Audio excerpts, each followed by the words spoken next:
it was a difficult time for the profession when those were cancelled, and we never forgot the how hard these exams were to pass.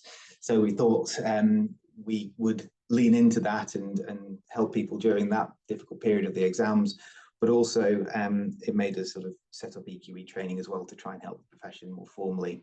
And we provide training for papers A and B at the moment, and we'll also transition into the new exams as things become clearer. So this year we're not offering training for the foundation paper, but the expectation is that will come online next year when the exams have had a year to bed in. But for now, we do training for papers A and B, which I mean, I'll touch on a little bit today, but join us on Wednesday and we can go into more detail on how to prepare for those exams. So, as I said, two parts. The first part will deal with the new EQEs. And here you can see on the slide, this is the new EQE format. So starting this year, the exams are breaking up into 5 new components. F, the foundation paper, that will launch this year. I say this year, this exam cycle, so 2025. And then M1 and M2 come online the next year. M1 is the assessment of information.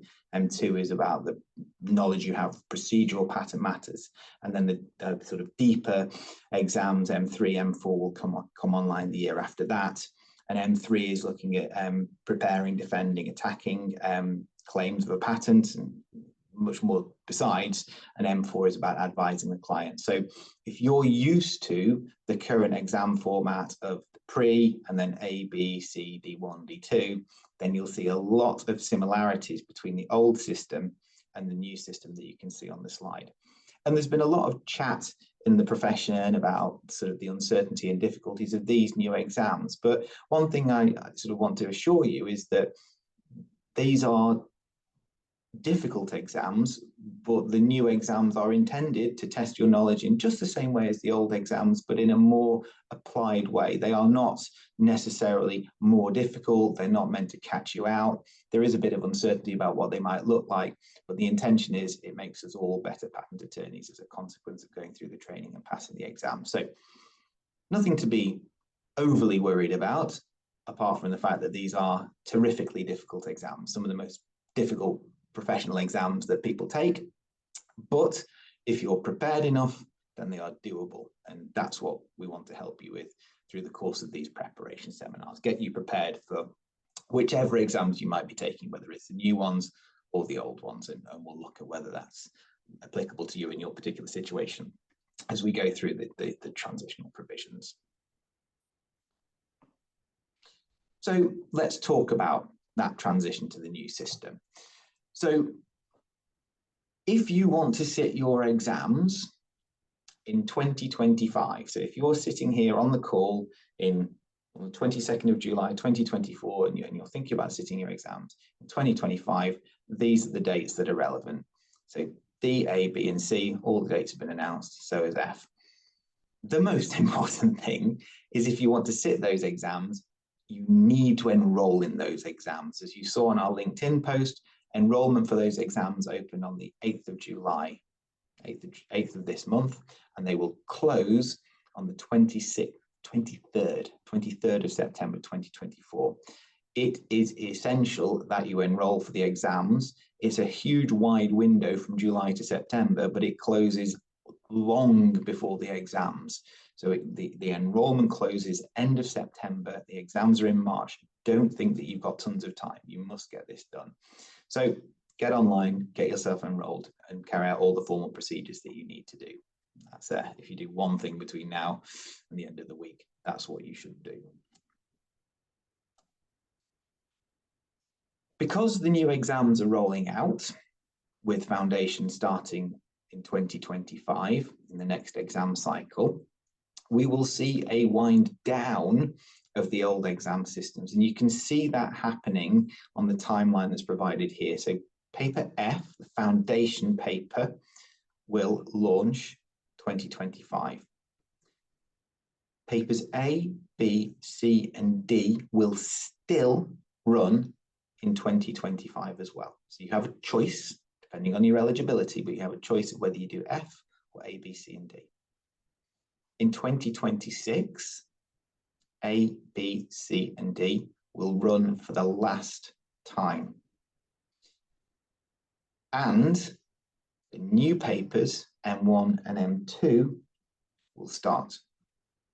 And then in 2027, you'll have all of the new papers available, F, M1, M2, plus M3 and M4, but you will no longer be able to sit the old exams. So if you're sitting here today and you're a candidate who's resitting, so you're resitting A, B, C, or D, you've got a couple more years to pass those exams. Similarly, if you're sitting them for the first time, you've got a couple of years to pass them as well. So how do you know which exams you should be sitting? Well, you follow the logic that tells you here which system applies. So same as ever with the old exams, you need 3 years training to sit the main examinations. So the question is, did you start training before March 2023? If you didn't, then you don't have the 3 years and you'll sit the new EQEs, so foundation, but when you're eligible to sit those. If you started training before 2023, did you enroll for the papers in 2024? So have you enrolled? Then if you did, then you can continue with the old EQE systems and sit those exams and see if you can get qualified by 2026. If you're not enrolled for those papers, get enrolled.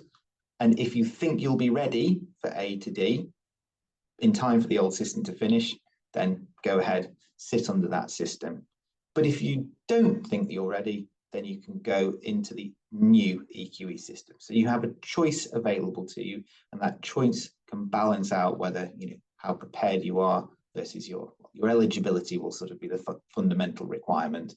But then if you are eligible for both systems, then you can make a choice as to which system you want to sit the exams under. Do you want to try and get through under the old system, which might be attractive to those of you who have attempted or at least trained for the old exams, or you might want to wait for the new system to ramp up. It's up to you, but the choices are available to you. As you know, exemptions arise for the European qualifying exams, and they kind of apply in a transitional fashion. So you do not need to sit the foundation exam if you've passed the pre-exam already, or if you're under these sort of unique circumstances that you have any of papers A to D, but you didn't pass the pre-exam. So like when it was cancelled in 2021, or it was sort of shut down as it is being shut down in 2026, or whether you sort of passed those papers before the pre-exam even existed. You'll get exemption for module 1, paper M1, again, if you passed the pre-exam, or you passed A to C without passing the pre-exam, because those are the ones that are relevant to M1. And similarly, M2, you'll get an exemption if you've passed paper D. So if you're not passing all your exams for 2026, these are the exemption criteria that apply.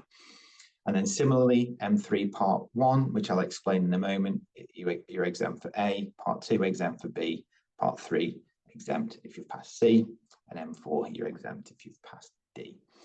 Those exemptions will only apply if you've passed. You don't get exemptions for compensable fails. I'm not going to go into too much more detail about that, but it's all there in the slides, and we'll share the slides out on our website when we've finished this. So what do things look like if you've got 2 years training by the time you get to the exams in 2025? So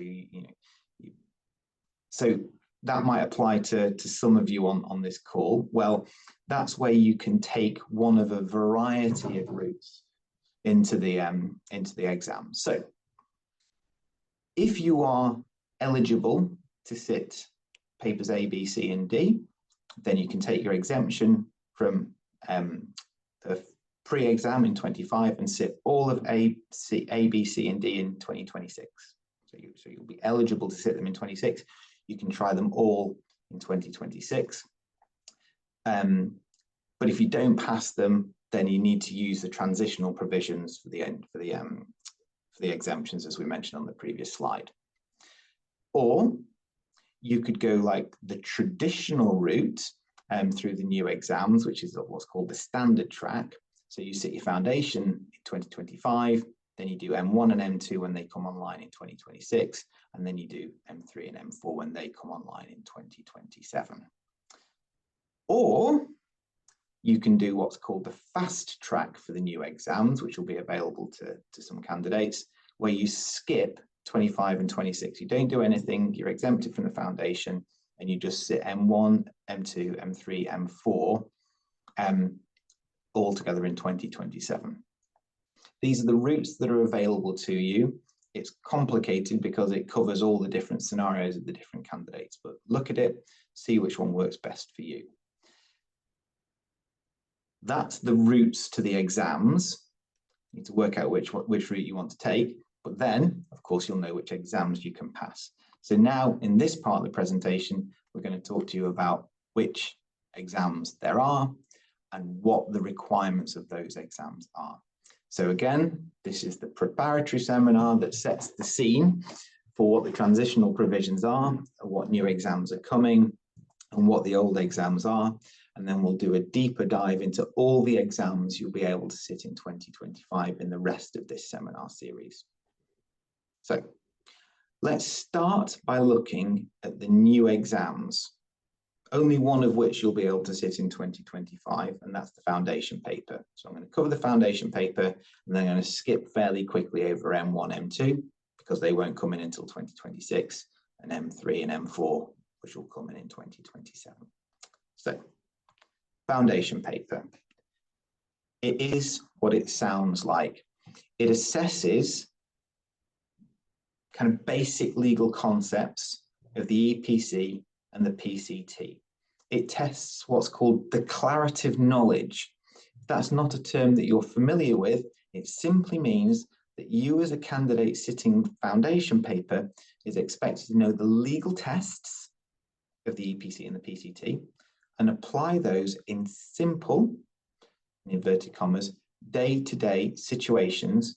You are not expected to deal with strategic or exceptional situations for this paper. That comes later in the examination process. You are also expected to look at claim interpretation and the compliance of those claims with the provisions of the EPC. Some of you may be thinking, oh, that sounds a bit like the pre-exam. Yeah, it does. They're not that different in sort of their concept and what they're testing. So if you've been preparing for the pre-exam, then it's just as relevant to the foundation paper as well. Slightly different formats. In terms of formats, how is the question set out? It's online, as with all the papers, and it will use auto scoring using a range of different question formats as articulated in this non-exhaustive list here. There are two parts of the foundation paper. Each part lasts 2 hours. The first part is testing those procedural requirements, your knowledge of the procedural requirements in the EPC and PCT. And then the second part, the next 2 hours, looks at your ability to interpret the claims and assess their compliance in accordance with the provisions of the EPC and amending those claims and whether those claims, as amended, are compliant with the provisions of the EPC. What do you need to know in terms of legal knowledge for this paper? That's set out here in the implementing regulations. You're expected to know the EPC itself, so articles, the rules of the EPC, the rules relating to fees, the PCT and the applicant's guide and the Paris Convention as well. And as you would expect, the guidelines relating to search and examination by the EPO as a PCT authority.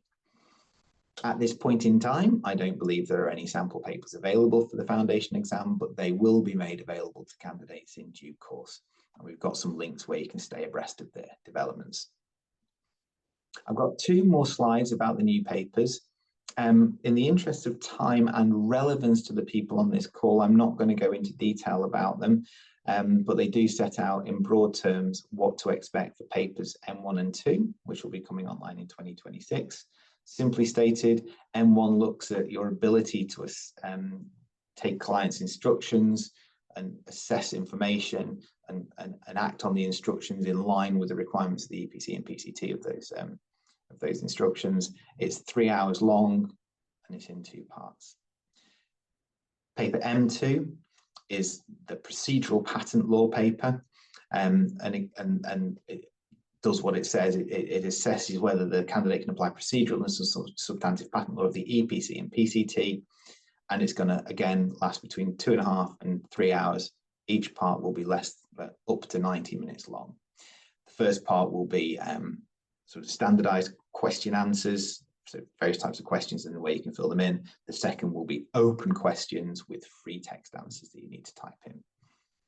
And then next up is papers M3 and M4, and they're the more complicated, more advanced papers. So M2 is looking at your ability to reason around points of law and technique, and it's really looking at the whole gamut. So filing of an application or an opposition or an appeal, or responding to an official communication or a notice of opposition or a statement of grounds of appeal.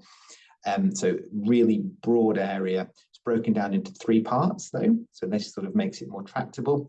So part 1 is drafting, part 2 is developing and presenting arguments as the why an invention complies with the EPC or PCT, and amending the claims as necessary.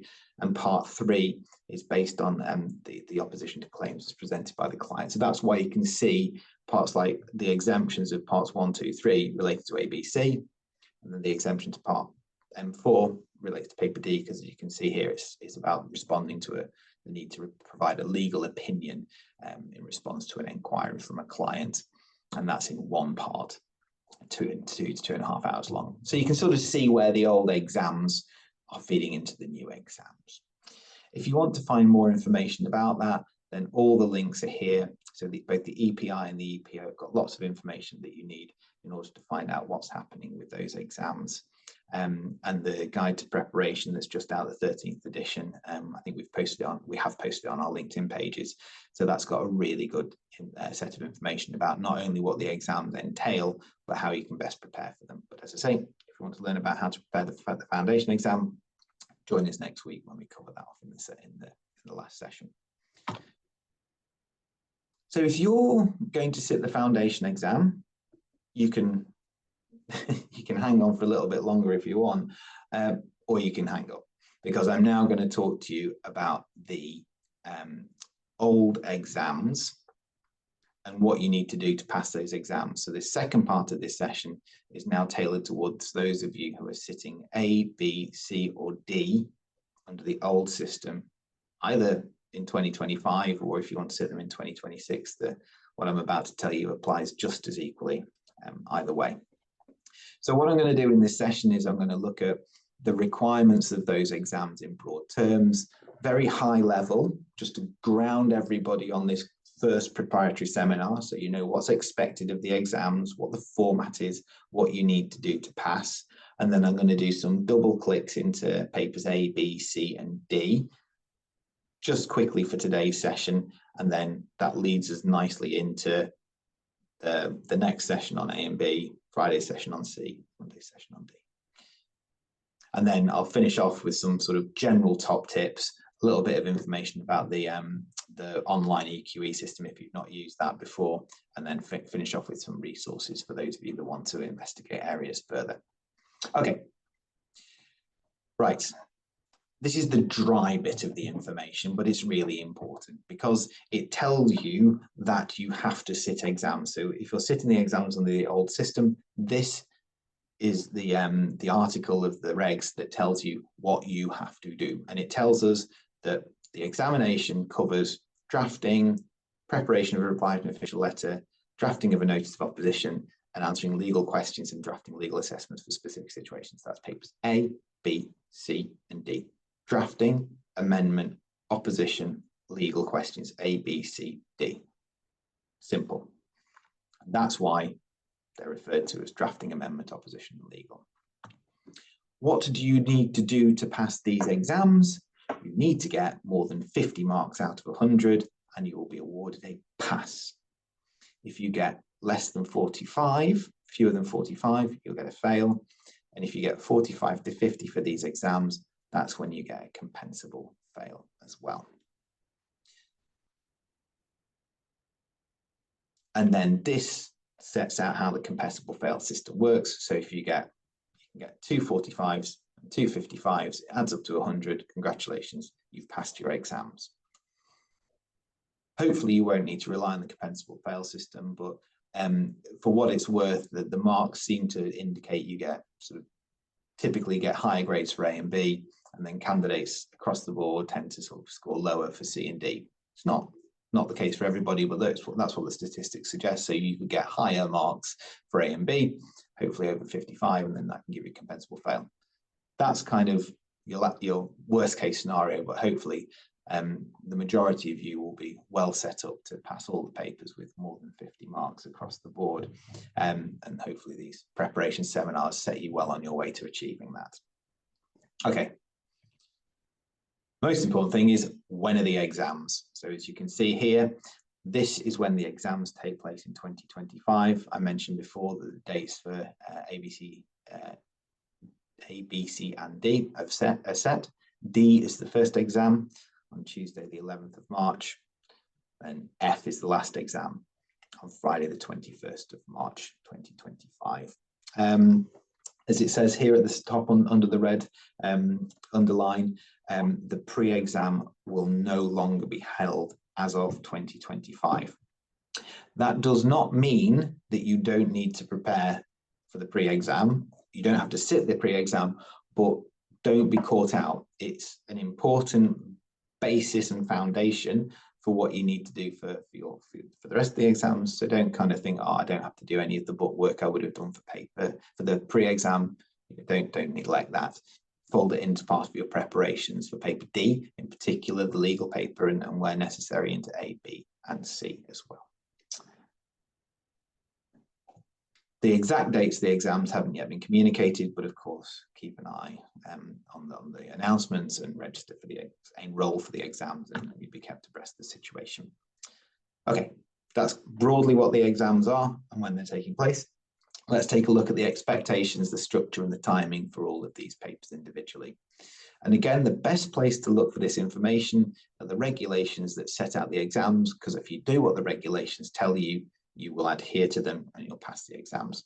So what does it tell us for paper A, the drafting paper? It tells us that the candidates are expected to draft an independent claim or claims that offer the broadest possible protection for the client in accordance with the EPC. In particular, those claims have to be novel and inventive, and you have to file the dependent claims.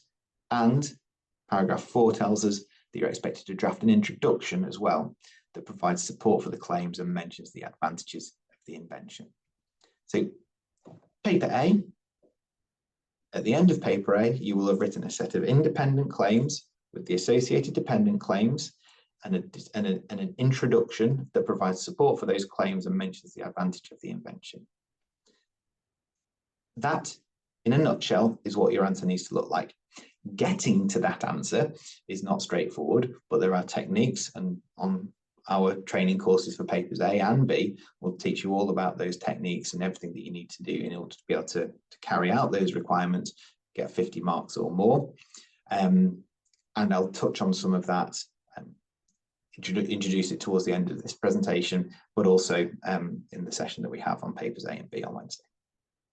Okay, that's what you have to do. How long do you have to do it? How long is there available to sit the exam? It's a 4-hour exam. So it lasts 4 hours. And then when you go on the online system, when you look at the compendium, you'll see how the exam is structured. But when you go into the exam system, you'll be able to print out certain things. So you'll be able to print out the prior art documents and the drawings, but you will not be able to print out the letter of the applicant. But all of that information will be available to you. Of course it will, in the electronic system that you'll sit your exams on. So there you go. It's a 4-hour paper. Now, I said that the times of the papers hadn't been announced. That is correct. This is from this year's exam. So this is for March 2024. So double check the times for these exams when they come out. That's the same for everything that I've got in this presentation. But it's a 4-hour exam. That's for sure.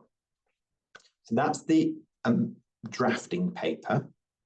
The next paper is paper B, which is the amendment paper. What are you expected to do in this? well, you amend a patent application, but it's more structured than that. So the candidates here are expected to respond to all points raised in the official communication that they've received from the notional examiner. So the purpose of this paper is to test your ability to reply to an official communication that's been given to you. And the paper itself, the exam paper, will have that communication and a letter from the client and a draft set of claims from the client that indicate what they want to do, but those claims won't be right. They'll need to be fixed and improved and make them compliant with the requirements of the European Patent Convention. So what you do in this paper is you are expected to address all of the points that have been raised in this official communication in the form of a letter to the EPO, and you accompany that letter by a set of claims that have been amended to meet the requirements of the EPC in view of the objections of the official communication. So that official communication will contain prior art that you need to be novel and inventive over as well. And you need to make sure that when you've submitted your amended set of claims, in your answer, you explicitly state all the basis for those amendments, and you provide an explanation in support of the novelty of your claims and the inventive step of your claims. This paper, although more complex, is a shorter paper. It's 3 hours and 30 minutes long. And in this one, I've said what you receive from the exam paper itself. What you're allowed to do is to print out the prior art documents and the drawings again, but you cannot print out the description or the claims of the application. You can't print out the EPO communication, and you can't print out your client's letter and the amended claims, but they are available within the electronic system, of course. So that's paper B. So we've done the drafting paper, we've done the amendment paper. The next one is paper C, which is the opposition paper. So the opposition paper is sort of the third technique paper, shall we call it that, before we get to paper D, which is the legal paper. So, not surprisingly, in paper C, as you can see in the regs, you're expected to draft a notice of opposition to a European patent. The exam lasts 6 hours, although it's broken into 2 parts now. I'll talk about that in a second. So what you get in this exam construct is a letter from the client that's asking you to oppose a European patent. So it's going to instructions from a client, the patent that they want you to oppose, and at least 3 prior art documents to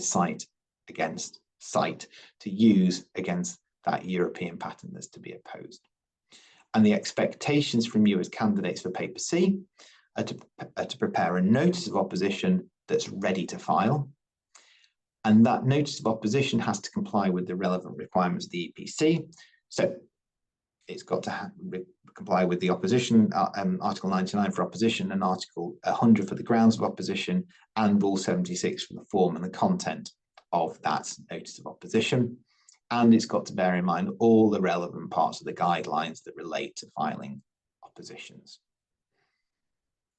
That's kind of the broad terms, but what you're expected to have is all of the grounds that are possible to cite against the claims, and any grounds that are prejudicial to the maintenance of those claims of the patent, but they've got to be relevant. You can't just sort of throw the kitchen sink at everything. If they're novel, and you need to find other arguments against their patentability. But you assess that information as you go through the exam and choose which attacks you want to take. And crucially here, it says all claims shall be treated separately, taking due note of their dependencies. Why is that important? Well, I'll explain that in a moment when we talk about the top tips for paper C, but also, of course, when we do a deeper dive into paper C later this week. I think that's all. That's all the information that's needed there for that. So as I said, the exam itself is a long exam. It's 6 hours long. It's in 2 parts, 3 hours, break of 45 minutes, and a second part. And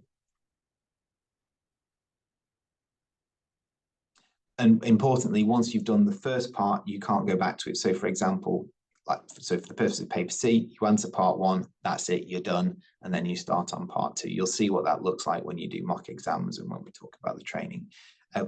preparation in the next seminar that's relevant to paper C. Yeah, and you can print everything except the claims of the patent that's being opposed. We'll get to the more interesting stuff in a moment, but I just want to finish off by talking to you about paper D. So we've done amendment. No, we haven't. We've done drafting, paper A. We've done amendment, paper B. We've done opposition, paper C. And now you've got the legal paper, paper D. So that's alphabetically, but of course, as you've seen in the schedule, paper D comes first in terms of the timing of the exams. And it's the exam that probably, arguably, definitely requires the most amount of preparation. So paper D is where you're expected to answer legal questions and draft legal assessments. That's kind of 2 bits. And that's the sort of 2 bits of the exam, as I'll come on to in the next slide. 6 hours long, and your answers should be brief and to the point, but always provide total basis relevant to your answer. And that is a muscle and a technique that you need to develop as you practice for paper D. We'll talk about that later in this presentation and in more detail in our later preparatory sessions. Okay, so it's got an inquiry from the client asking you to give advice, typical wide-ranging potential legal areas such as the ones listed in paragraph 3. It's actually in 2 parts. So part D1 and D2 are the 2 parts of the exam. But as you can see here, you've got the first part of D1, the second part of D1, and then D2 after the break. So an hour and 35 minutes, hour and 45 minutes, and 2 hours and 40 minutes total. So a long exam. Right, let's now go back over the exams in the time that we have available with some top tips for papers A, B, C, and D. And this will set you up nicely if you join us for the later seminars. So papers A and B are similar. So there's a lot of techniques that we teach for paper A that you use exactly the same way for paper B. And you can see the similarity of the structure here. So you're expected to draft independent claims for A and draft amended claims for B. You're expected to draft dependent claims for A and sort of dependent claims that arise in paper B. You draft an introduction in paper A, you write a letter to the EPO in paper B. The difference between the two is that the first stage analytics of papers A and B are the same, and I'll talk to you about what those are in a moment.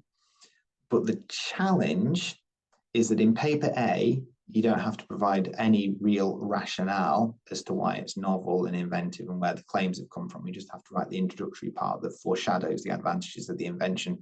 Whereas in paper B, you have to draft a set of amended claims, but then you have to provide deep basis for those amendments. You have to argue for the novelty. You have to provide a very detailed inventive step arguments in order to get all the marks that are available.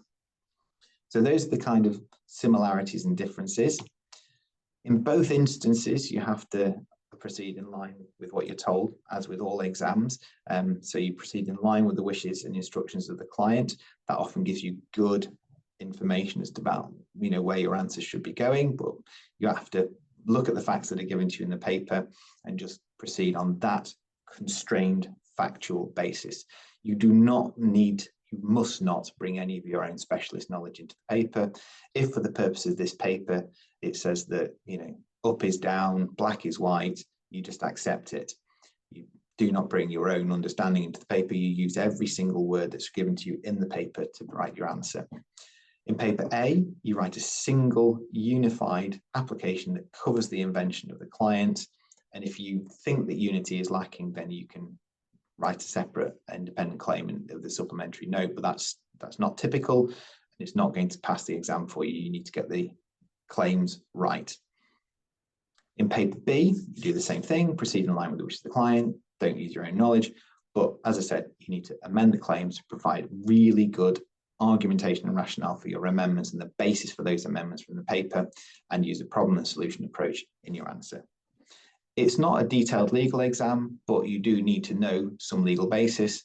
What you have on this slide is in grey, the legal basis that you need to know for both papers, and then in white is the additional legal basis that you need to know for paper B, which of course relates to amendments predominantly. But they're not massively complex exams, so you can sum them up really quickly. So in essence, with paper A, you get given an idea from the client and you get given some prior art. If you subtract the prior art from what the client's invention is, you end up with something novel, and there's an advantage associated with that, then that's your answer. Not as simple as that, far from it. You need to practice the exams a heck of a lot and make sure you've got your technique nailed, but that's the essence of paper A. It's quite passable. And paper B is kind of the same, but you need to give the examiner what they want. So you're then going to have to sort of subtract you've got the patent application that you have to subtract the prior art from, see what's left, but then you have to be really good at making your argumentation, setting out what the amendments are, where the basis is, novelty, and in particular inventive step, and give the examiner everything that they want. And you'll see that coming through when we talk about the exam technique. The most important thing I want to talk about here, and this is what we teach our candidates for papers A and B, is the grade cliff. So it's important to recognize that for this papers A and B, the broader your claims are, so you want to have claims that have got all the essential features, no non-essential features, and therefore they're as broad as possible, and you want to have wider and wider claims. But that grade curve goes up and then it starts to plateau. And if your claims get so broad that they read onto the prior art, then of course you lack novelty. If you lack novelty, then you fall off the grade cliff. So that means that if your claims are not novel, then you are in trouble, because you'll lose all of the marks for independent claims, and it makes it almost impossible to pass these papers under these circumstances. So what we teach is a way of kind of recognizing that grade cliff, understanding where you are on it, and if you think you're towards the right hand side of that plateau, better to err on the side of caution. Not sure whether to have a feature in or out, keep it in, because it might give you the novelty. Make sure that you pass those exams. That's not always the case. So, there's much more to it than that, but you've got to be absolutely rigorous in assessing what features you have in your claims, whether they're novel or not. And the most important thing to be is novel in these exams and not contain any non-essential features as well. But novelty is the most important. And there are techniques and processes that we teach that make sure you've got the materials necessary to set out the information in the paper and actually check, is my claim novel over each of the individual pieces of prior art. That's your first step. As I say, recognizing that you're on that plateau is an important step in this process. If we can sum it up in 3 stages, it's extract, subtract, and execute. So when we talk about papers A and B, which we will do in a later seminar, and if you join us in our tutorials, we'll talk about all the techniques, the materials, and the sort of approaches that you need to categorize and understand the information that you're given in these exams, how to visualize that in order to understand the invention, what you need to do to read the prior art, subtract that prior art from the invention that you've executed from the information given, how to deal with these scenarios of, the grade cliff or situations where you face ambiguity, and then execute it. Make sure that you get the maximum number of marks available, because no matter how good your techniques for extraction and subtraction, you need to show the examiner that you're ready to pass this exam by turning that analytics into the marks that you need to get 50 or more. Okay, that was papers A and B. I'll talk about those together because that's how we teach them in our sessions, and because there's so much shared between the techniques for paper A and B. But paper A, drafting paper, paper B, amendment paper. Moving on now to paper C, which is the opposition paper. So as I mentioned, this is now broken up into 2 parts. The first part, you attack the claims in the first part of the exam based on the information you were given. And then in the second part, you attack the claims based on all the information that you were given, part 1 plus part 2. But you can't revisit your answer to part 1. You just have to use the additional information to check the claims. To attack the claims. A consequence of the new format for paper C is that there's not many past papers available that are in this two-part format, because they came in when the exams changed the online system, which happened because of COVID. So this new two-part format only started in 2021.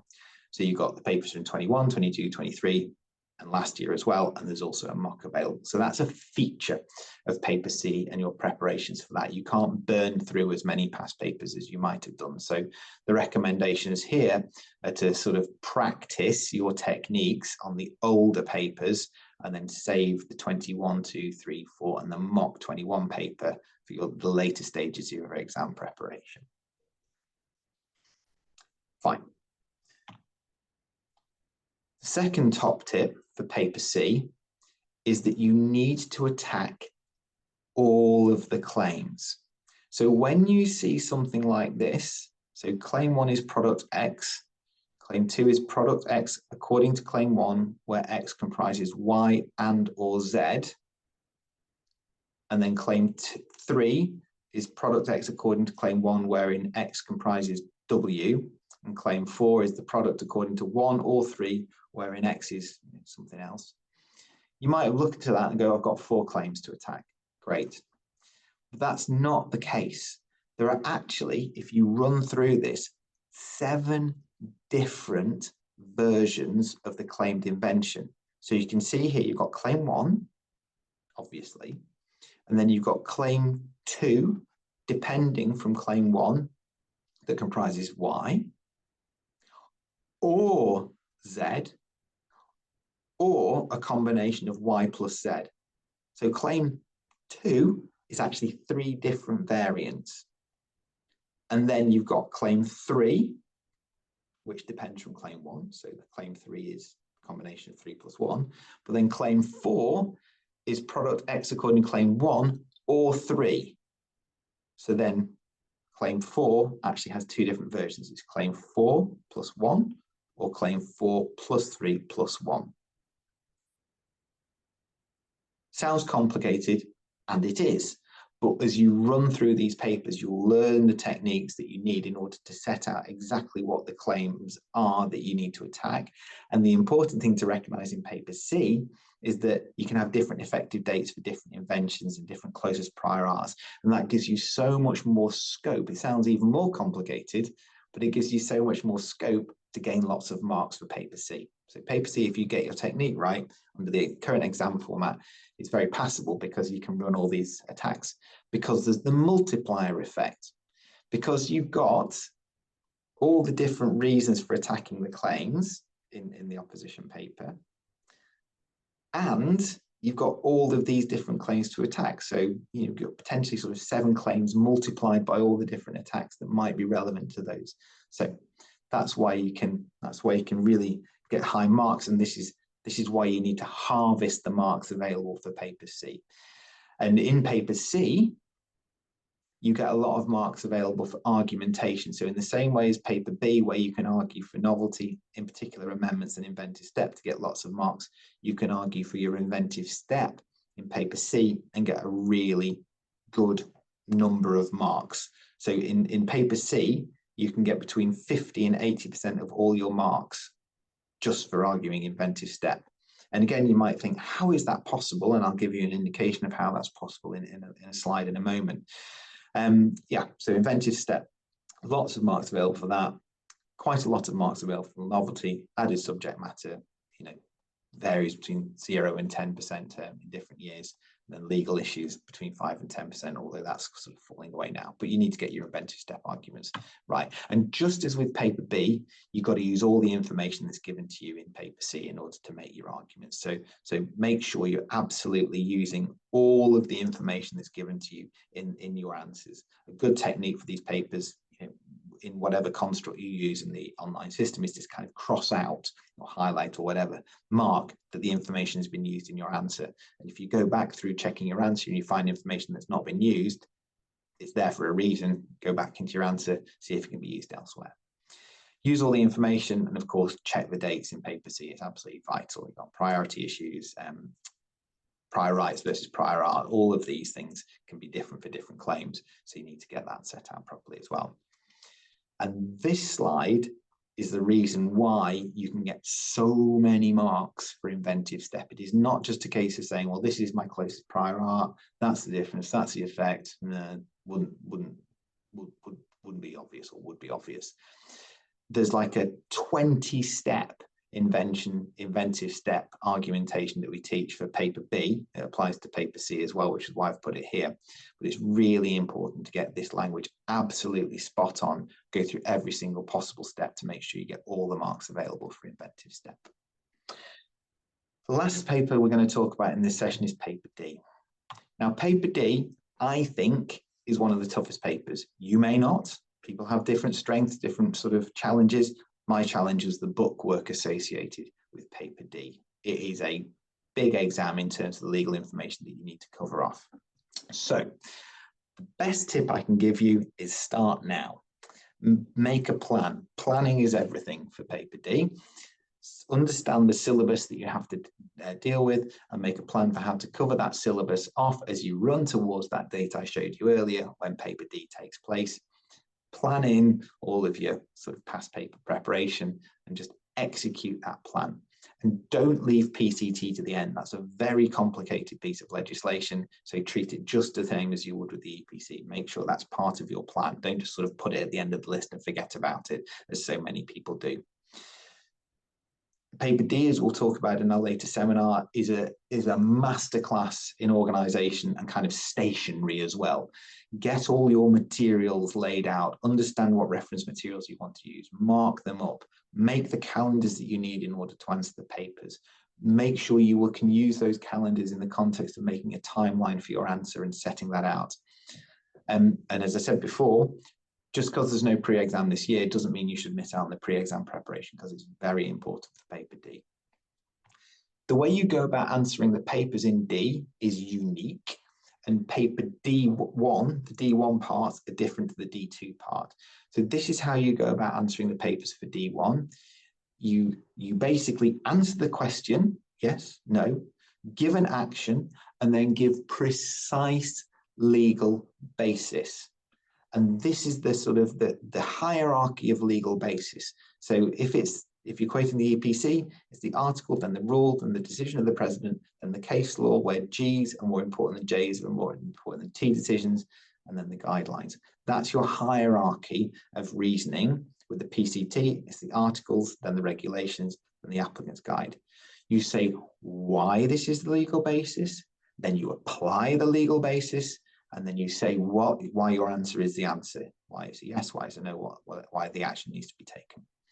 Recognize that there are about 3 minutes available to you in terms of time for every mark. So look how many marks are available for the answers, for the questions, and plan your time accordingly. And recognize that the number of marks that you score is like a curve that tails off. So if you've kind of given yourself 15 minutes to answer a question, spend 15 minutes, but don't go over, because if you go over, you're working at the plateau of the marks, accruing. So you'll understand what I mean when you do the paper, but just be disciplined with the time available. If you've run out of time on a question, move to the next one, because that time will be more efficiently spent gaining marks on the new question at the sort of steep part of the grade accumulation curve, rather than spending time at the plateau of the previous question. Same with the other exams. Use all the information that's given to you in the question to make sure you get all the marks available, and state the obvious in paper D as well. Paper D2 is more complex. You need to get used to taking notes under the WiseFlow, the online examination system. But again, recognize that every single sentence is important in the paper. You need a way to extract the information, lay it out in front of you in order to set the timelines, understand the context. And again, there's a sort of way of answering the questions, and the top tip for this is in the answers to paper D, you explain what the situation is now on the basis of the information given, what improvements can be made, what basis, and what the situation will be after you've made those improvements, and what consequent actions you can take. So, for example, if you rescue a pattern, you can then enforce it, etc., etc. Okay, That was a whistle-stop tour to recap about the new exam formats and the transitional provisions, the new exams that are coming online, in particular the foundation exam that will start this year, and all of the old papers that will still be present for 2025 and 2026, papers A, B, C, and D, drafting, amendment, opposition, legal. If you're left reeling after all of that, don't worry. You're here, you're partaking in this first preparation seminar, you're in a good position. The recordings will be made available. You can recap, revisit these materials, etc., etc. I'll put a post on LinkedIn when all of that's available on our website. Okay, two more things. The online system that you'll sit the exams under. So this system is called WiseFlow. To the best of my knowledge, it'll be used again for the exams in 2025. There is sort of a practice area for candidates under the WiseFlow system. So when you've enrolled for your exams, they'll give you this information and you can start using the system as well. It's improved every year. You can do better annotations and highlighting and so forth on it, multiple windows, etc., etc. But you must make using this electronic system part of your exam preparations, even if you're not using WiseFlow. After you've got used to the exams, certainly start using a paper-based approach, but after you've got used to that, you need to get onto the electronic way of doing things. Even if you're only using WordPad on your computer and the compendium papers, PDF papers from the EQE compendium, get used to using an electronic system. It's absolutely vital. I can't do it justice here, and also I can't do as good a job of these people either. So have a look at this information about all the online EQE, and that'll tell you more than I can at the time available. And then finally, some resources for you. So we provide training, as I said, for papers A and B. We'll bring the foundation training online next year. But if you need any other assistance either for those papers or any of the other papers, then here's a list of training providers that we can point you to. And again, those pieces of information will be available when we share the slides. Okay. So just some final thoughts before I wrap up. So we've covered a lot of ground. Please don't be overwhelmed. You're in the right place at the right time to be starting for your exams and your preparation, but equally, don't be complacent. Just keep the adrenaline going, get yourself prepared. You cannot over-prepare for these exams. So make sure you do all of your sort of planning and preparations and set it out from today until the date of the exams. That will be your secret weapon. As soon as you feel you're ready, fold in past papers. And that's particularly important for papers D1 and D2, paper D, both parts. And look at the compendium. Probably the best thing you can do at the end of this session, or the next thing after this session, is go and look at the EQE compendium if you haven't already done so. In there, you get three things. You get the paper, so you can look at the paper and use it as past paper, but you also get the examiner's comments and the kind of best answer from the candidates that year. The examiner's comments are amazing. There is no point doing past paper practice and not looking at the examiner's comments. I urge you to do that. Whenever you do a past paper, be really critical with yourself, take the examiner's comments out and learn how to mark your paper.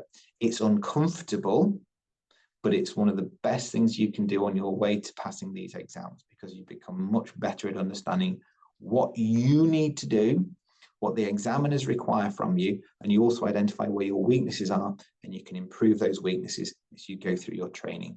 We use the analogy of preparing for sports in all our training programs, and it's absolutely that. This is training, it's a muscle. Identify your weaknesses and address them.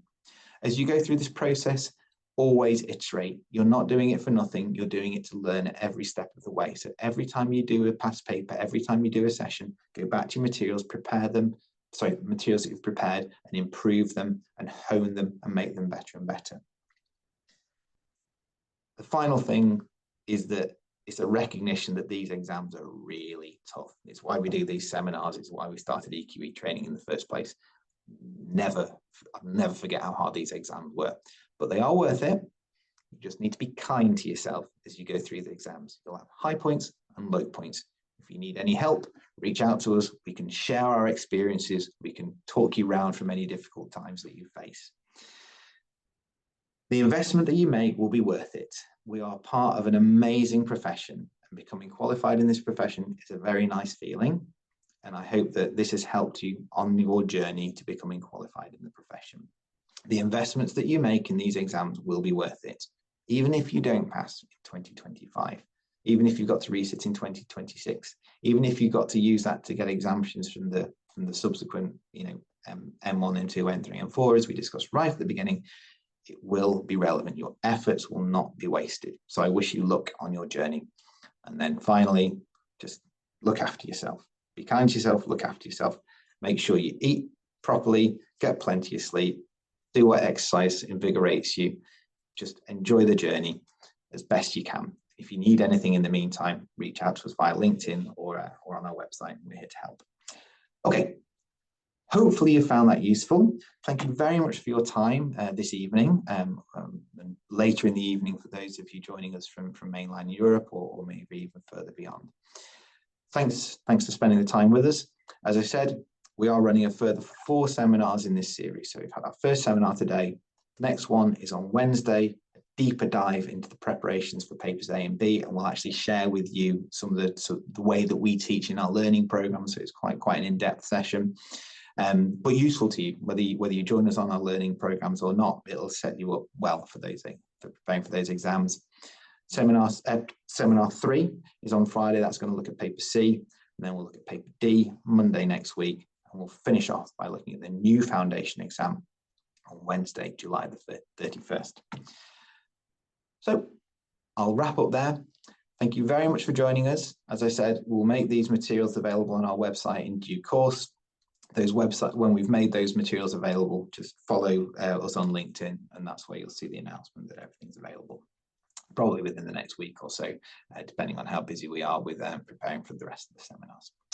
So with that, thank you very much indeed. Thank you for your time. I wish you the very best of luck in your exam preparations. If you need anything, reach out to us, and I hope to see you at one of our seminars later on in this session. I'll just put that up as the last slide so you can see when they're taking place.